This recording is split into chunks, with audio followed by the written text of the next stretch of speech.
Hello, good afternoon. I'm very happy that you're all here. I think this will be a very interesting hour here with an amazing filmmaker. I first introduce myself. My name is Adriek Vernieuwhuis. I'm head of industry at ITVA. And it's my great honor and privilege to welcome this fantastic director here at stage, Waad El-Khattab. Welcome. Thank you. This session will be led by Tessa Boerman. She's a filmmaker from the Netherlands, and I think she's also a great host. So please, Tessa, take it away without further ado. Thank you. Thank you. Thank you, Adriek. Thank you. I'm just realizing, I'm sorry, I have to ask this before we start. Peter, or is this the camera for the footage? Is it? Yes. Because then it doesn't make sense, because I'm sitting here and I think, what, should be sitting here? Okay, sorry, thank you. Okay. Welcome, everyone. I'm welcome, happy, actually, Waad. if I wasn't on the camera. So I know, that's why I luck. said. No. Welcome. Thank you so much for being here. I cannot, there's no words to express how much I appreciate your film. Thank you so much for doing this. And I know a lot of people say about a film, you have to see this film, but I'm saying you have to see this film. I'm not sure. Are there people who didn't see the film yet? Okay. Okay, I'm telling you, you have to see the film, and tell everyone else you know that they have to see the film, and particularly every government you have access to, because unfortunately even us in the Netherlands, we are part of this conflict, and we are perpetuating violence in one way or another. So every single person has to see this film. Waad, there's so many things I want to talk to you about. Yeah. We had a conversation already. Don't worry, I'll give the floor also to you, but we'll have a talk first. Can you say something about how your journey was to becoming a filmmaker and making this film that ended up in the film For Sama? yeah, so in 2011, when the Syrian revolution started, I was a student at Aleppo University, and I was doing marketing, economics, like something totally different from where I am now. And during the first year of the revolution, not just me, like many other people who started filming by their mobile phone from the first protests, they joined the people. And we felt that this is obviously something so important for us to start recording these things. We lived in a country where we've never been like open before for anything. Everything was controlled by the authorities and by the government. And like Hafez Assad, the father, ruled Syria for 30 years. And then the Bashar al-Assad, the son, he came automatically to be like the leader of Syria. As they said, it's election, but it's not election, literally, where he just was, like the announcement of that was like 99.99%. So we don't have even like another choice to do this. It was yes or no. And no means like you will be arrested when you will get out from the elective like room. So we knew that like this in our country is so far away from any change. And we've never thought about this. And when the Syrian revolution started, we were like all shocked, happy, like scared, and mixed of feeling, which we've never like expected that could happen. And just like joining the protest and hear your voice for the first time, where you can like shout and chant in something you want you to say, not what they want you to say. It was like something so experience, like really quite experience. And filming that also, or capturing any sound or picture or video was like amazing things. Even if it was like bad quality, even if there's no one like in the picture, even if it's just like any feeling that this revolution was something so big for us. And I started like just an activist filming this protest with the people. And there was like thousands of videos who's coming out from Syria on social media. And some of the channels outside, they were trying to take this footage and like speak about the situation in Syria. And I've never expected that 5 years later I will be like start working on Forsama as a film, as a big feature project. And I've never expected that 2 years after working on this, I will be like sitting here in Amsterdam speaking about an experience which when it started, it will be ended in this bad situation. We always had that hope that what we are doing is the right thing for us and for our country. And the only thing we hoped to was a free Syria where people can really choose what they want, they can speak what they want, and they can find just some dignity in our life. And I still have that hope. I'm not meaning that this didn't happen. That doesn't mean that it will never happen. But it's just like the situation now is too bad, and we still alive because we still believe that this is something we need to work on to keep fighting every day. Sorry, this is too long from the question. No, it's not too long at all. No, But, no. yeah. No, it's not too long. Don't worry about that at all. We have till 6. And I think it is important to share your story beyond the film, the end result of the journey that you have made. How did you develop your skills, just on a very practical level, because you weren't a filmmaker before, but in the end you made this amazing film. What did you do in order to be able to do that? So the main things which I've done, and I think it's really developed a lot of skills I have, was like mistakes. I've done a lot of footage which I've never used, and I don't think anyone could use, and I don't think even like Ed, my fellow director who's working with me in this, even he watched that footage because it's so worst. So I was trying just to develop as much as I can. We had many foreign journalists who they were coming to Syria in different like times, and we were as a citizen journalist, or that's what people usually look to would call us. They were coming, these foreign journalists who are professional, has a lot of like great equipment, and we were looking at their like equipments like, oh my God, they have mics. We've never had that. Or like, oh, they have like 6 batteries. I have all my 5 years, I have 1, sometimes 2, and that's it. And we were asking them, sharing with them some of this material, which we thought that this is really worth it. Like, for example, capturing some of the bombing in a very like close way, or like some of the life which could be interesting to share out. And they were giving us some really great feedback, which is like, yeah, why do you need to do this better? You need to take that better.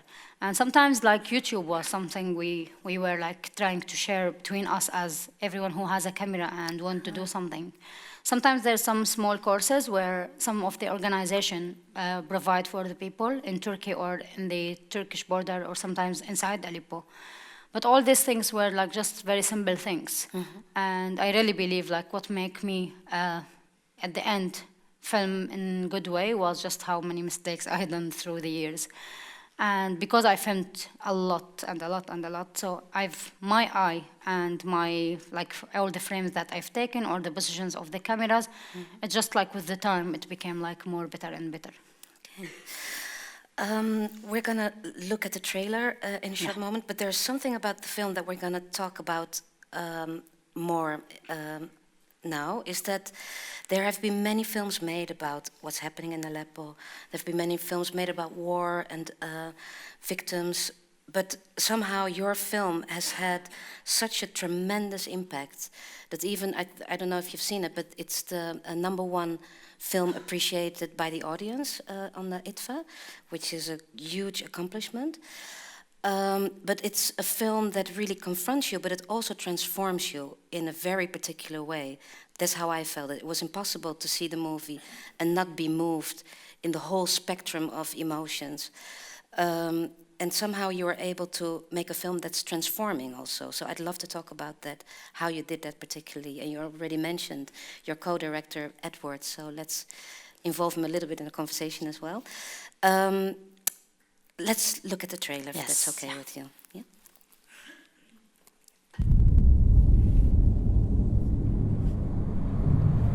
بحلب مدينتي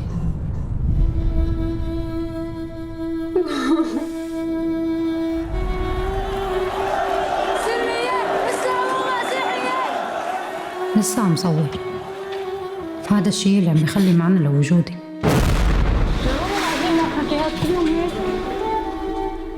ما حدا منا كان عنده أي فكرة دكتور حمزة.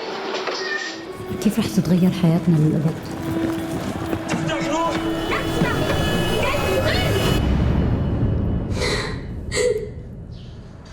حمزة أنا حامل. سما سما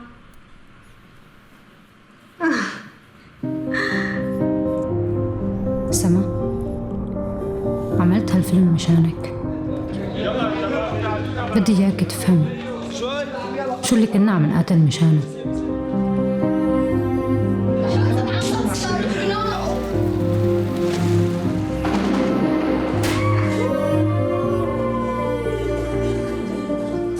بحبك كثير أكثر من أصلا في ضرب كتير اليوم. سما، أنا بعرف إنك عم تفهمي شو عم بصير. بقدر أشوف هالشي بعيونك.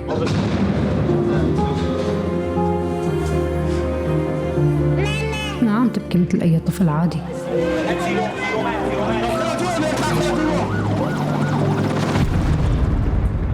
هذا الشيء اللي عم يحرق لي قلبي.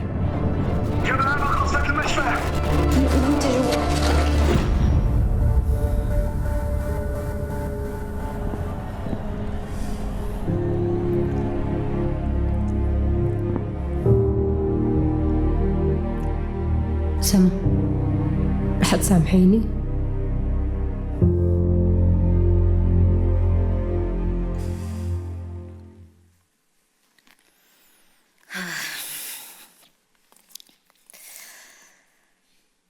I think even seeing the trailer is very touching. I think your film has a very unique, transformative quality. We talked about it before. I think it's even a healing film, because in the face of all the violence and atrocities, you make a film about love, about courage, and about engagement, compassion, all these things.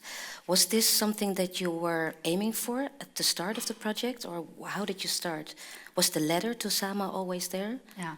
So, like, through the 5 years of filming what you've seen in this one, I've never thought to make a film. There was no plan about everything. As I've mentioned before, we started like filming as this is a need for all of us to capture what's happening in Syria. Mm-hmm. Because the Assad regime was just, the propaganda of them was like missing everything is happening. And then with the time, every time we felt like this is something really important, we were just like trying to keep going with this. So most of the people who were like filming the protest, they became later on a citizen journalist, and they were trying to develop their skills, their equipments, and different things. So I moved to east part of Aleppo after like 1.5 years of the revolution, where east part of Aleppo was announced that non-government area. Mm-hmm. So at that time, the first time I have a camera, and I can really like raise my camera up and film, because the Syrian regime can't be like in this area. And at that time, I realized that this life here is so like strange. So even for us, like there was like all the regime services were like just dropping out from this area. So people like normal people tried to start a new life in that place, where like some people start like to do bakeries and set up hospitals, schools, and a lot of things. So the area was just left by every responsible for the people, and people start to do everything by themselves. Mm-hmm. And that was for me like so amazed, because we knew that we are dreaming of a free Syria, and that area that was just like an example of how we can deal with our life if the regime was like out. Mm-hmm. And just everything was happening there's something tell you need to save this experience. You need to film that. You need to like keep everything is happening saved. And like the shelling and the bombing, which they start like being more violence and higher, like as all the situation was so risky. So you feel that all of this need to be also saved, because this is an evidence of how the regime is dealing his own people. And then we started like filming everything's happening outside, from like all the injured people, every like bombing or attacks happening. But also I was also looking inside from the people, from how they like dealing with everything. And I felt like this is also important, as much as important to like focus on the main things happening, but also there's a lot of details which they make everything like so clear. So people around me, they were, okay, I have my camera, I'm filming everything around. And they were like, a lot of understanding why I'm filming like massacres or people who've been like killed or attacks. But no one understand like why I'm going to film us where we are preparing dinner. Or while they like some guys from the hospital going to play football. And they were like, why are you filming this? This is not important. And I felt just like, to see the balance of everything, to see the full picture of that was so important. And they were all the time telling me like, oh, stop, don't film us. Like they were fighting between them like as playing or something. And I was like, turn my camera on. And they were like, stop, don't film us. And they realized, all of us, even me, I knew this is important for me, but I've never thought how important is it. Until we lost one of our very close friends. We were living together in the hospital for 6 months, and there was a very nice like moments of the life there. And as a girl, I came to this area alone, with no family, with no one I know. So we felt that there's a new family started like to be established in that area. And like suddenly one of us was like killed. And the day before, after he was killed, we were sitting all together at night, and I was showing my friends some of the material that I have. And everyone was like so shocked, that this is reality, and could be finished at any second. So even this like moments of joy or happiness, need to be recorded. And this is really explain who we are and what we were trying to do. And since that time, like never ever someone told me like to turn my camera down or don't film. And they were sometimes so annoying because like, okay, they knocked on my door 4 a.m. because they are playing cards and they want me to film this. So it became really like appreciated from the people around. Yeah. And that's given me a lot of like support to continue filming everything. The horror in one side, but also the other things happening at the second side. And also, it has been said by critics, and I think this is a really important issue also, the fact that you're a woman filmmaker is very important because we get a completely different perspective. Yeah. Most of the films we see from war zones or conflicts are through the lens of male photographers, journalists, filmmakers. Were you aware of that you had that particular perspective from the moment you were starting filming? Like in some places, yes, I have that, and I can, but I've never like really realized how important is it and how different is it from others until like I made For Sama and this footage went out. In some places, like usually all my friends, there's some of them which were amazing with me and just trying to support me to do a lot of filming. And if they want to go to risky place or something, they were like, "Quad, come with us," and like they are doing, some kind of protection with them.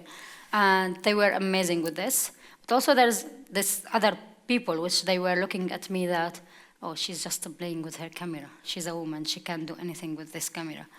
And I have that mixed feeling between some people really like see that, and you can realize that from people how you look at you. And then the first year, second year, then became like something so people need to accept that. It's not in their choice to say yes or no for her to be here, or it's not to look at her in bad way because they've seen me, for example, going with the civil defense or the white helmet to a place where it's under attack. Or with the hospital emergency car where they're going, like, for example, to check some people who are under the rubbles. So people feel like, yeah, she's a woman, but she can work as us. But they've never felt about how the importance really until this film went out. When they felt that I had a very amazing access to other women. People, like when they speak with me, they speak in different way when they speak to other like men, even men themselves. There's a lot of things where when we deal with women, we have a lot of shared principles or shared like situation where I can understand them very well because I was pregnant and I had later on Sama in my hand while I'm filming. And women usually, they love to speak. We love to speak. We love to share a lot of things. When we are scared from anything, we don't want to like hide it. We want to speak it out. And that was like some of the main things between when I was like filming people outside and filming other women. They want to speak with me. They want to share a lot of things with me. While I don't think they want to do this with any other like guy. And it was really like so clear from what you've seen in the film. Sometimes people like ask me, oh, why you're focusing on other women and on children? And I was like, I've never focused about that. As a woman, I usually go to other women. Like it's more about what interests me, what I felt that this is really important because I have the same experience in different levels of that situation. So I really knew like what other women matter or what they really go through. And even like between me and my husband, Hamza, who was also featured in the film, sometimes when like there's some fears in my mind, I was putting the camera on and start speak with the camera. And there's one scene in the film when I was just like, have a lot of like fears and I was just want to tell that to someone. And that's someone, I don't want to be someone who are there because it's a lot of like bad emotional and I don't want to affect anyone with what I'm having now. While I know like if Hamza wants to do this, like he will never do it. He will just like try to pretend that it's okay. And you can see that in many, many places in the film. But at the end, like I'm a woman and I'm a mother. So a lot of this experience, which I shared with people, it's something I'm living and I lived through, and I just feel it's so important for the people outside to see this. Like to say war or revolution, it's not about just like people is fighting. There's a whole community behind this. It is so important that you're saying this because although I'm very, well, I have my 50-50 button here for the women who are advocating the position of women in the film industry. But even with all my knowledge and understanding of gender imbalances, I didn't realize how much I missed that female gaze in war until I saw your film. Because and then I realized how much I never heard, never saw about how it affects women and children and on what level and also the way you did it.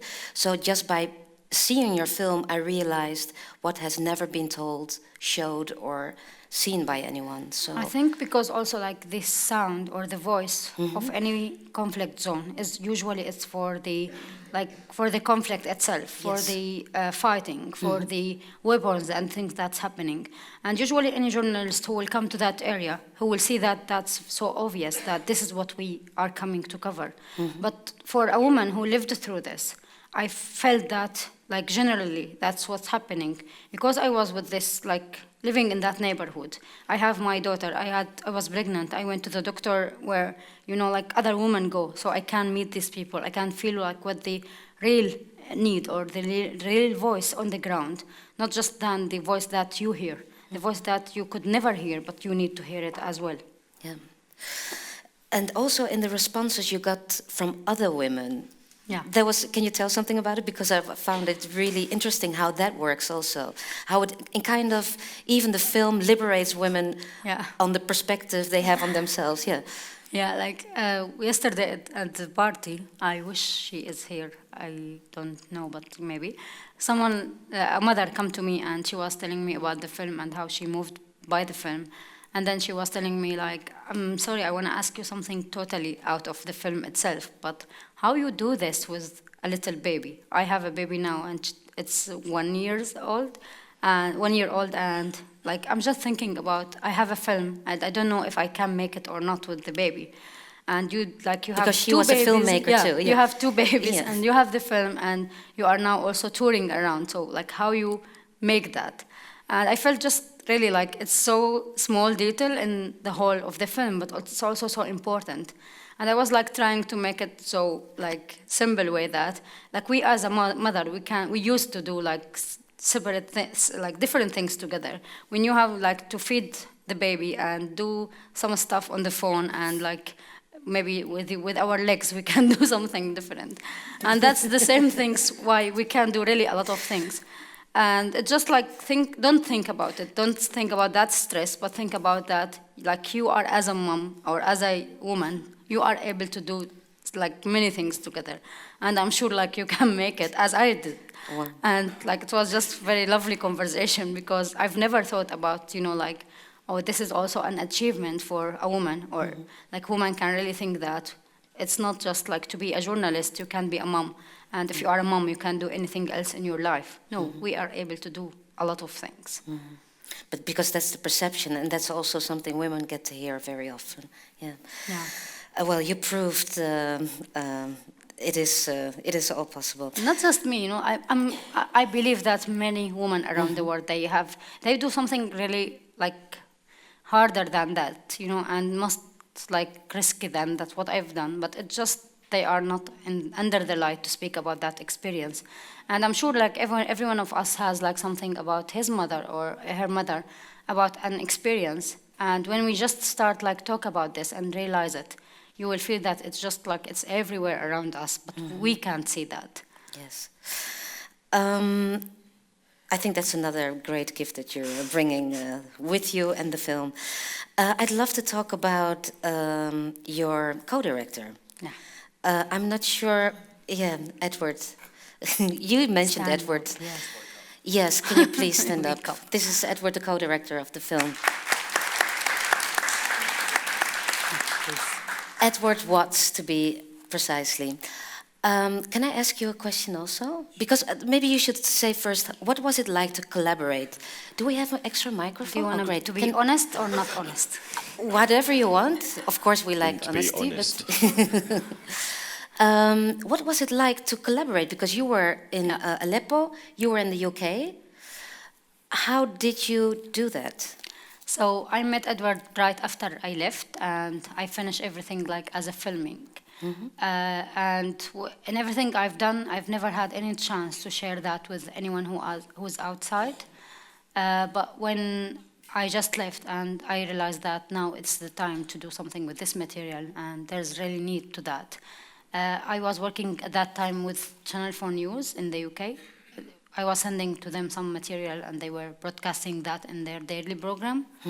And after I left, I come to them, as I know them very well, and I've told them I have all this material, but I don't know what to do. I don't know how to do this. And I had no experience about doing like big films. Everything I know who is my limit experience inside.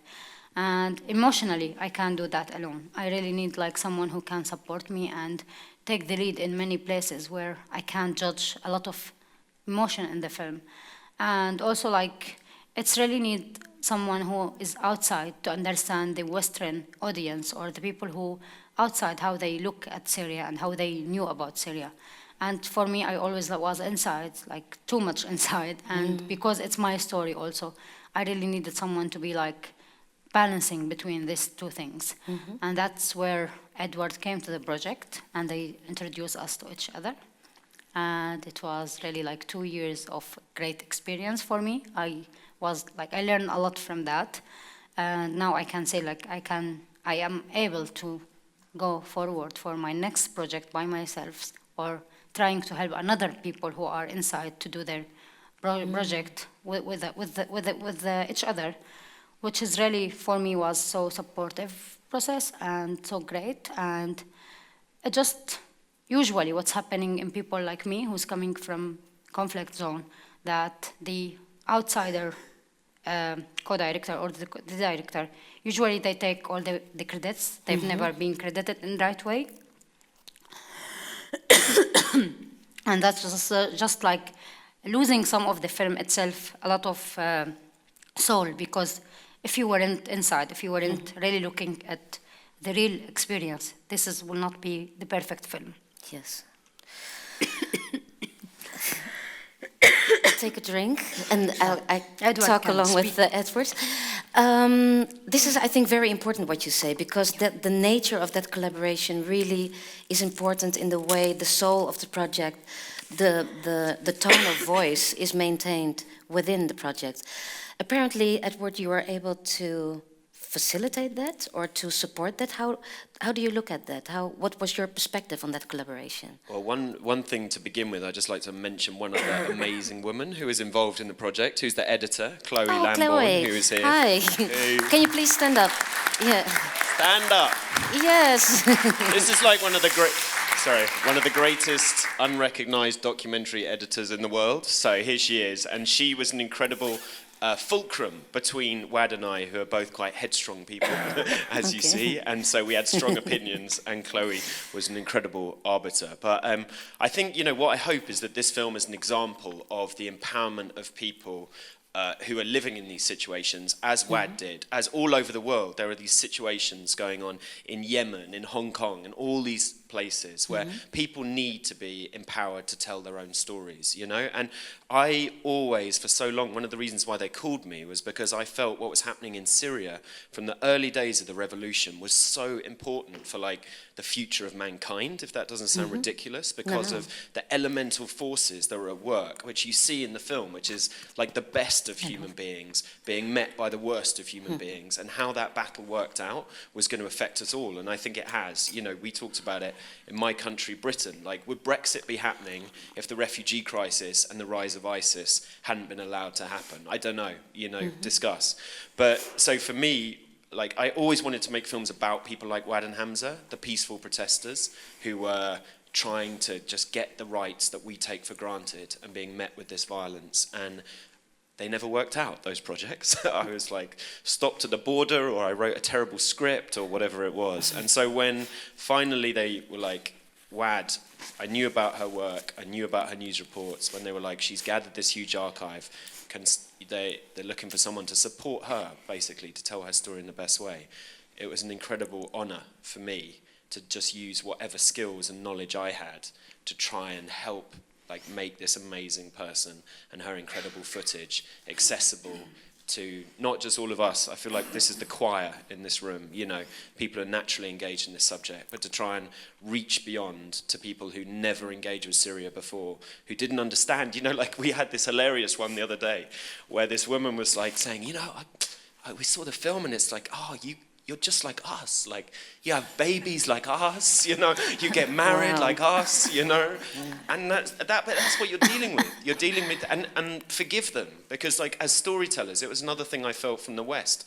We'd done such a disservice to the revolution and to our fellow human beings by never telling the story right, by falling into the regime trap that it was all about terrorists, And so people never understood that their brothers and sisters, their fellow human beings, were fighting for their freedom and fighting for all of our freedom.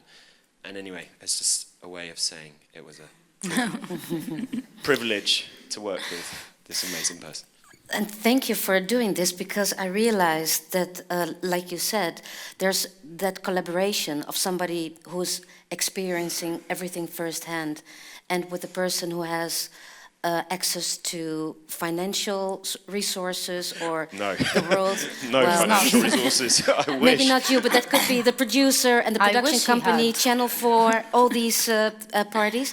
But also to have an eye that is able to collaborate with you in order to build a narrative that resonates with a broader audience.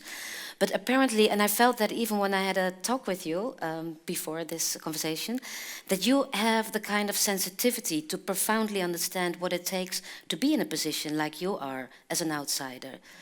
And excuse me if I'm telling maybe some personal things, but I think also the fact even you as a man, or even as a white English man, has a series. Bastard. Yes. Man. Yes. I'm sorry to pull you out of the ruined the world. closet. I'm just trying to make up for it.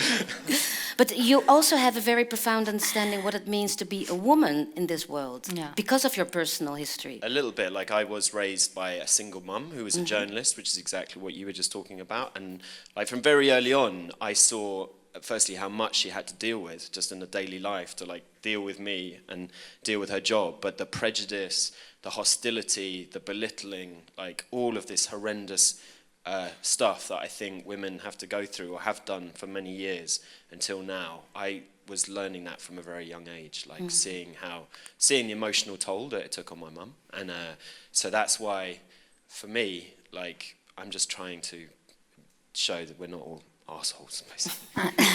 And also, like, you know, where I came from, which is Syria, I thought this is just like our, like fighting as a something. We just, in our country, like women doesn't have the right like man.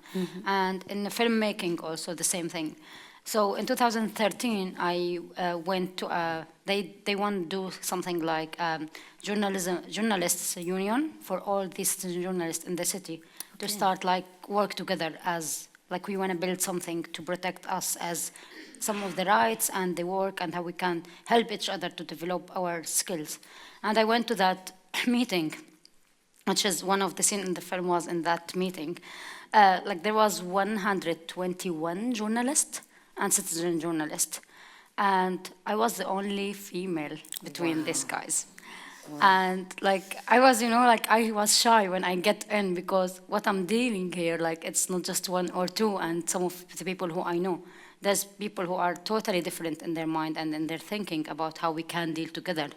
And I was like, you know, I will be with them because I am here and I'm working as them. So we had that really good conversation and they were all like really respectful, my appearance between them, but also I was the only one, you know, like it's so hard and tough. But then like I was really shocked. That was 2013. In 2017, right after everything finished and I went out to England, we were nominated for Inside Aleppo, the work that I've done with Channel 4 News, and for the RTS award, for the Camera Operator of the Year.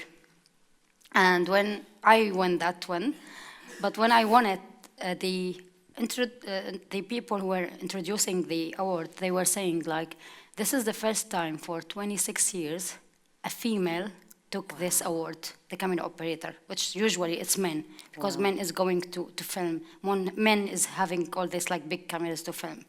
And I was like, you know, it's not about Syria. It's not about just like the place where I came from. It's about over the world. Like in a place like England, still people like, in some places there's like women are not even existed in that situation. And that's when I realized that really like as much as I can do in this film, it's really important, not just for us in Syria, but also in over the world, that female filmmakers are, as you said, like 50-50, and it's not even about 50-50. This is not a need. This is like must be, and this is also could be not even a percentage. Like whatever it was normally could be like in that position. Yeah, it's incredible what this film kind of shows to the world in all different aspects, everything that hasn't been seen or done before. And this also brings me to the other aspect I talked about right at the beginning. The film is so engaging in many ways and so inviting us to look at this whole conflict and the whole situation with new eyes, with a different perspective, that it calls upon your own courage. What would I do? What can I do? How can I support, or how can I help from here to relieve whatever in the people that you've been with and people like you? What can we do as an audience? What can I do? So if we put the slide, please. And it's really like the film as a film itself, it gives you a lot of like feeling that I want to do something.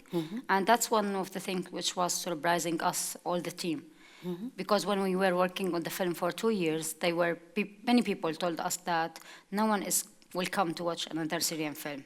No one is coming to watch like a film about blood and refugee, and people need something totally different, and people are really bored from this like kind of films.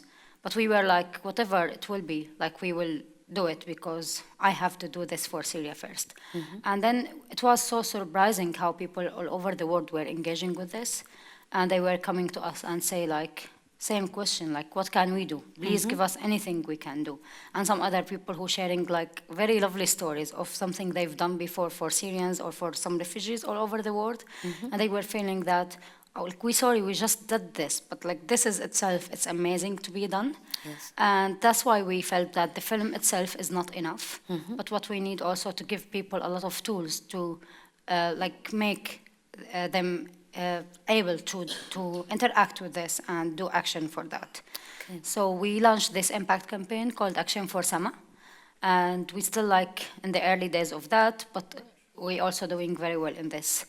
And I hope every one of you can, and everyone who watched the film, and like really go to the website and speak about like what can, you will see like kind of the tools where you can do different kind of the things, but the main things of our message through the film, that what you've seen in the film and what you will see, it's still happening so far. So the film is not just about a story and it's like finished. It's about something you can do right now. And the main things about bombing hospitals, and you can see the hashtag is Stop Bombing Hospitals, because it's still happening every day. And just 2 days ago, there was a Assad regime like targeted a camp for refugee inside Syria. And there was like a pediatrician hospital who was attacked, and 20 people were killed, like including like nurses and children. And just like, you know, this is still happening, and this is something we shouldn't really discuss in this world anymore. Mm-hmm. Like hospitals and medical facilities shouldn't be target, whatever the situation was. But we are unfortunately living in a world which it doesn't matter anymore, and doesn't matter in Syria. That means that it will not be matter in any other place all over the world. So we can support that campaign to stop bombing hospitals and healthcare facilities. But also on the website there's more information about what we can do. There's many kind of things. If you are really interested in the political things, you can do different things. You can write to your representative about their specific thing which we want to gather people to do, and hoping that we can really make change in this. You can also just like be in solidarity with the people who were inside suffering. And there's someone here, which I just realized that, can you stand up please? Yes, yeah. Does the person know who is? The picture. Okay, there's a journalist here. She doesn't know where. Yes, you. Oh. Can you stand up, please? So when I was inside Aleppo during the film, I've got like around 200 messages from people in Holland. Okay, 300 messages. 200 messages. 200 messages, okay. And these people, they were writing to us saying just like, I don't know them, they don't know me. They just were writing that, like, Wa'ad, we love you so much. We are with you in everything you are do. Wow. Like, we just wish you all the best in everything. And she sent me a picture for her in one of the squares here where they were like lighting candles for Syria. Oh, wow. And I can't describe really like what I felt at that second when I knew that we are stuck here and we could have been killed at any minute. And there's some people who are really thinking about us. Wow. And we just met yesterday in one interview, and she showed me the picture, which she sent it to me, the real picture, the original one, and she gave it to me.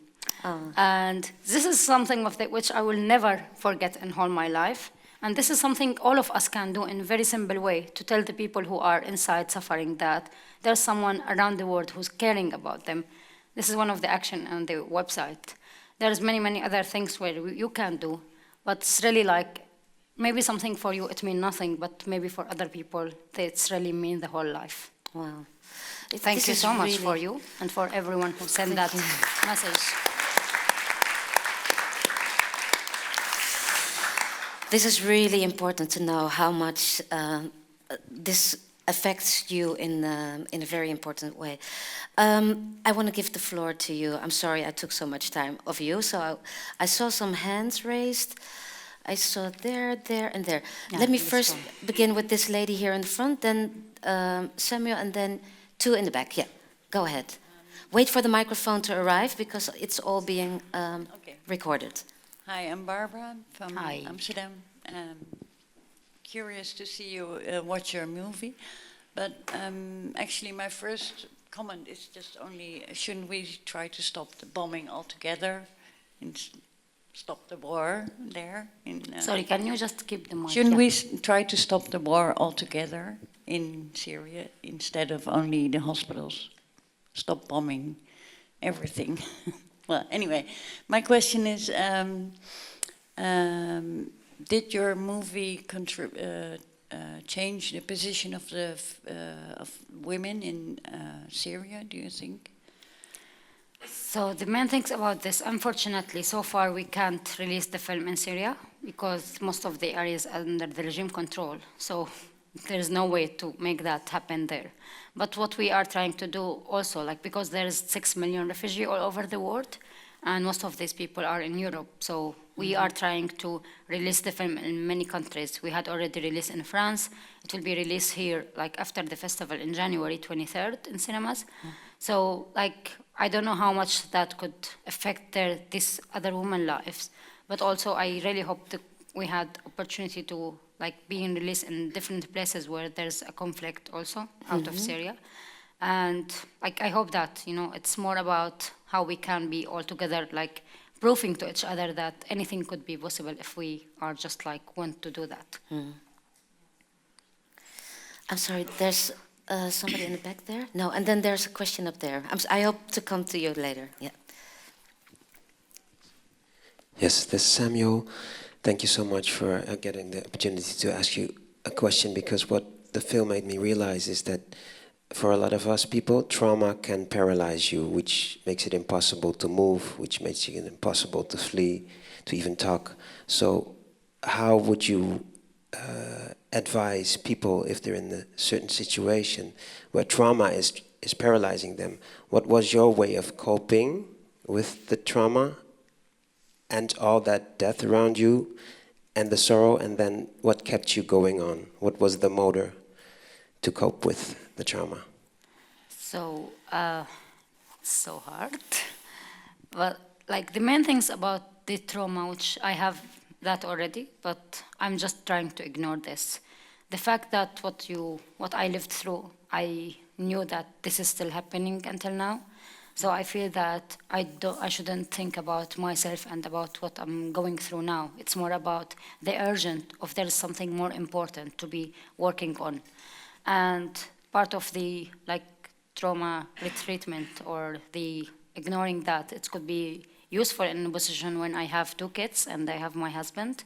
We both like traumatized from different kind of things from what we went through, but also it's good because we are together and we can support each other. The main things about the belief that we have that will not stay forever. And someone just yesterday in a conversation, they were saying, yeah, but like Assad's still ruling Syria, and what you are useful from all of this.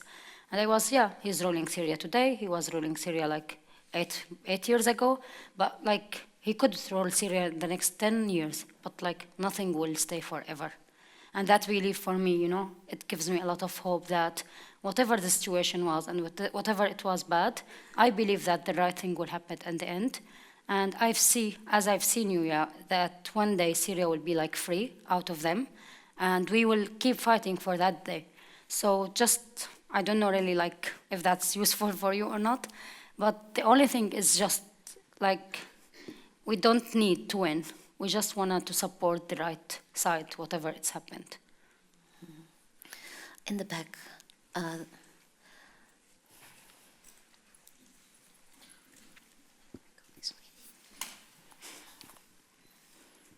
Hey, thank you for a beautiful movie.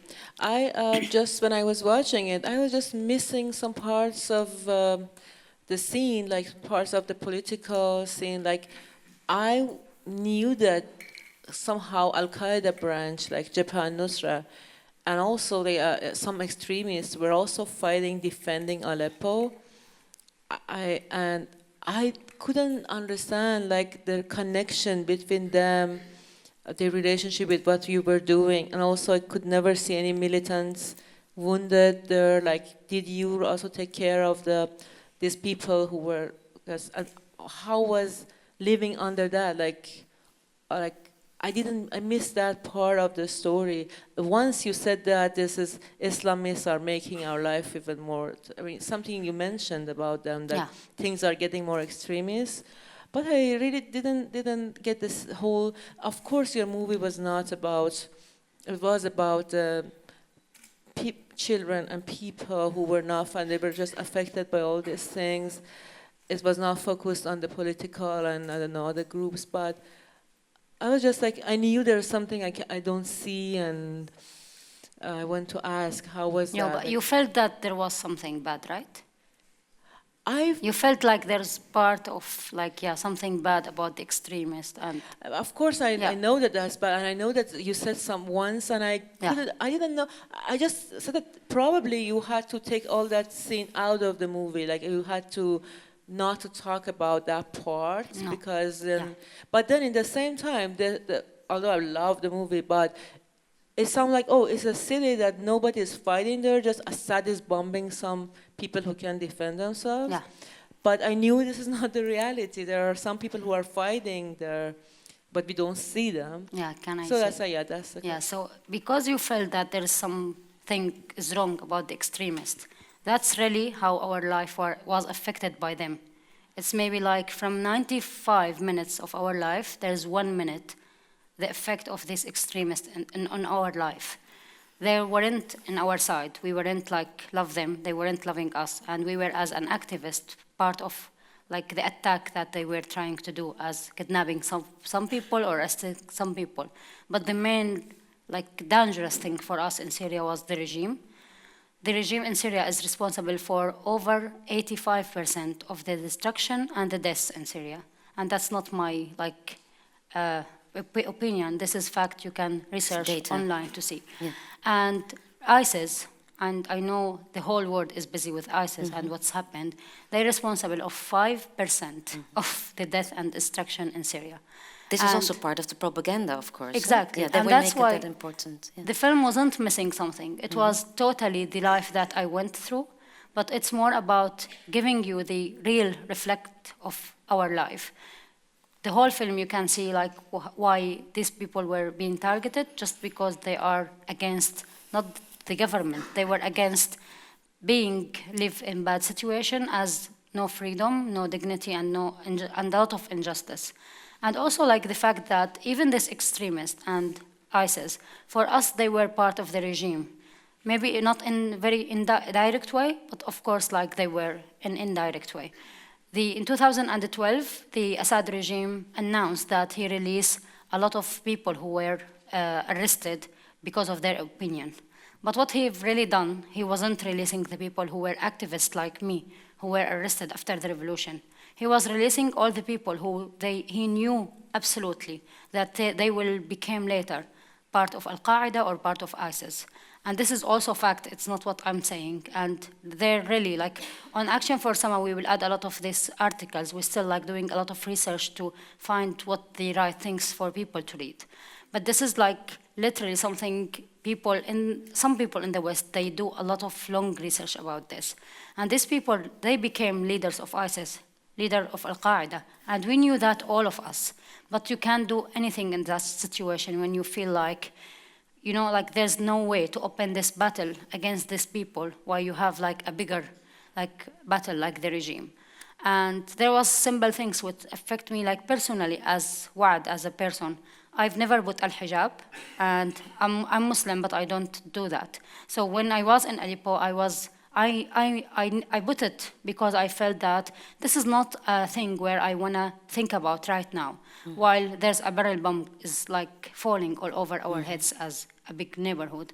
So I felt like this is my personal freedom now, and I know this is so important for me and for whole Syria later.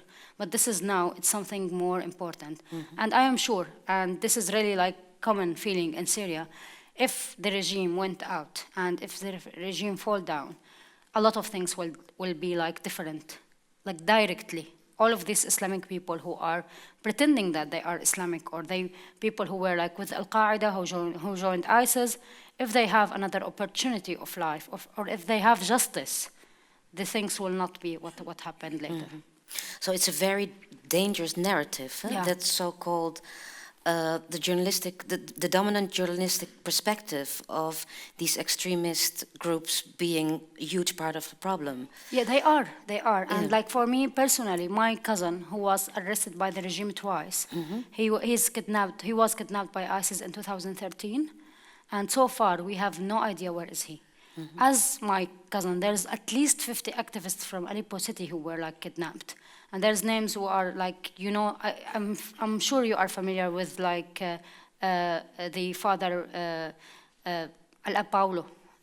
Paulo, the father, who's like also, who was very famous in Syria, and he went to ISIS to speak with them about why you're doing this, and he was just like disappear. And many other people, like James Foley, the journalist, who were in east part of Aleppo in 2012. He was like a friend of Hamza, and then like ISIS kidnapped him, and then they like murdered him in front of the like lenses, and the whole world watched this. All these people were supporting the revolution, and all of these people were against the regime and against ISIS at the same time. But you know, like the main problem is Assad. He's the result. Like these people, as Al Qaeda or ISIS, they are the result of that. And when Assad will gone, and if they were still in Syria, we have of course another revolution against these people. Yes. Yeah. Yes, you had a question. I didn't forget about you. I just wanted to say, and this is the perfect moment, that I'm struck by how much your film supports justice. Assad is a criminal, and you have provided really important evidence of that criminality. So thank you. It's powerful in that way also, I think, as evidence. Thank you so much. Very important point too. Let me see, there was a gentleman in the back, and there's a lady there to the right, I saw you, and there's, yeah, okay. We have to hurry up a little bit, so can you make your question really brief? Sure. And Thank precise? you, Aad. Thank you, Thank Edward, you. for this beautiful film. I would like to go to the editing room and talk a little bit about the form of this film. Obviously, I think that making this film as a postcard to Sama was not a decision you made early on. If you can take me through the process and the scenarios that you considered before making it the way it is right now. Yeah. Because you had, you know, all of this 500 hours of rushes, and it's going to be a tough decision scheming through all of this material. Yeah, so we had like thousands of scenarios of how the film could be. And we literally, with great one editor, and we have previous one, his name is Simon, and Chloe, like we've tried everything we could do. Like, it's not smart to have what we have. It was like, again, mistakes and mistakes and mistakes. How long did you edit? 2 years. Okay. Just like just editing. I can And imagine, the great yeah. things about like Chloe, that you know, whatever you want to try, even if it's too stupid, like idea, she said like, oh, let me show you, and she's not giving you any previous like comment about this. And me and Edward, we were like trying to find a way to tell the story in different ways, and we tried really like a lot of ways of doing this. But then like for some idea was really reflecting the truth of the experience. And because what we were fighting for from minute one in this revolution was for best future. And Sama, when she came, she was a very symbol of now this future need to be like real happening, because I have a daughter now. And that was like this conversation about everything was for Sama, for Sama, for Sama. Sama as a symbol for all the children who living in that circumstances, for all the great things which we want to have later. So it was just like an idea which we felt, both me and Edward, that this is linked the whole film all together. And we felt like with Chloe and many other people in the project that at the beginning, no one was really like sure that this is the right thing to do, but we felt both that we will take this responsibility and we will try it. And Chloe said, yes, I'm with you. So we don't need anyone else a part of the editor and two headstrong directors. And we were really fighting a lot between us, three of us, sometimes both like agree on something, Ed not, sometimes Ed and Chloe, not me. And just we were trying to find out how we can make it really like just being reality of what we went through. And really for some idea was like so obvious that this is really the right thing to do. Do you want to add anything? Thank you. Great. There was a question up there, yeah? You, yeah. Okay, Thank you. I'm going to be really brief. Wad, I haven't seen the film, and I came very quickly. I lived in Syria a long time ago before all of this started. I wanted to say, a couple of years ago, I saw the film by Obaida Zaitoun, which was also co-directed with a male director who came from a much wealthier country, or at least production-wise, a better country What's the to name work of in. the film? It was called The War Show. Have you seen it? Anyway, No, I won't keep it. I won't delay. But it was Danish money that was behind it. A lot of Danish money. It was a Danish, I think, Danish co-director. He has a Danish-sounding name, and I don't. It's no comment about the quality of your experience working with Edward, working together, but it's kind of striking. You know, it is kind of striking. Two women who both have very original material, very, very different perspectives.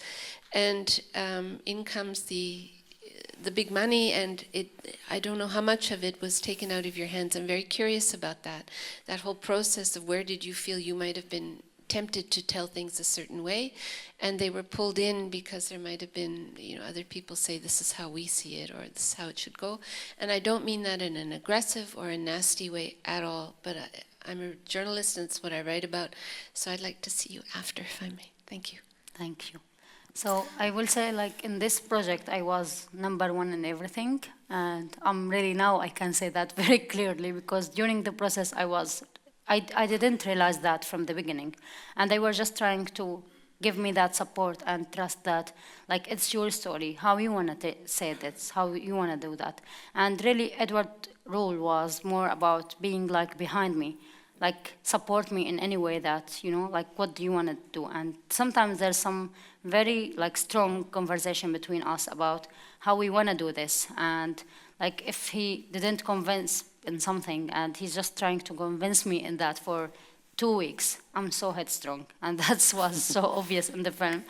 But I was like, yeah, no, and then the end, like, yeah, no means no, and that's it.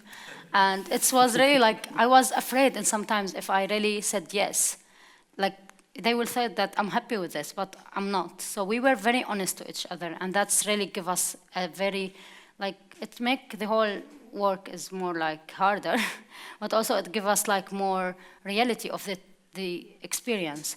And the production company, which is Channel 4 and Channel 4 News and ITN Production and Frontline BBS in America, all of them, they were like try to give me the whole space about, are you okay to say this? And sometimes, many times, of the same idea, because they think if I'm really just like, because I'm under pressure, or if I'm just stressed a lot, or whatever. And the same things about my personal story, or how much I want to put in this.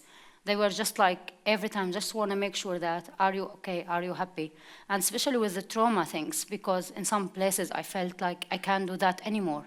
They could like really stop for weeks, even if that will affect the film, and they will affect their money, which they put in the film. They just want to make sure that I'm really okay to continue in this and not cause any more problems, because I'm living the experience again and again. And I just really love to speak about that experience a lot, because like, I felt was so exceptional in many places. I've seen many of my fellow citizen journalists and my fellow journalists who were like doing films about Syria, sometimes because of the money, sometimes because of the experience, the lack of the experience which we have. It's usually what you see in the film is not like the people who filmed it or lived it. They are not really satisfied on this. And in this situation was like totally different. And I really love to speak about this and encourage other production companies and other people to support the real people who did the work to speak us. It's, at the end, all of this will be for the purpose of having a perfect film, as it should be. Because when people who lived it or filmed it, they are part of this process. Like, trust me, everything will be more like close to the people. Everything will be more reality, and everything will be better for the film itself. And that's really what For Sama had. Yeah, I think it should be like that. So I'm sorry to hear about. I know that things can be very different. I know many examples like this, and unfortunately, like, we need to change that in any way. Yes, I'm very happy to hear that in your case you had the final say in everything. I am so sorry because it would be great, I think, to talk for an hour more. Yeah. But you have to leave again to go to the next festival, next audience who's also eager to see the film and talk to you. So I'm very sorry for people who have more questions. But I want to thank you all for being here. I want to thank you. I want to thank you and thank you all. And please follow the campaign and help as much as you can. Thank you. Thank you. Edward. Thank you, Chloe.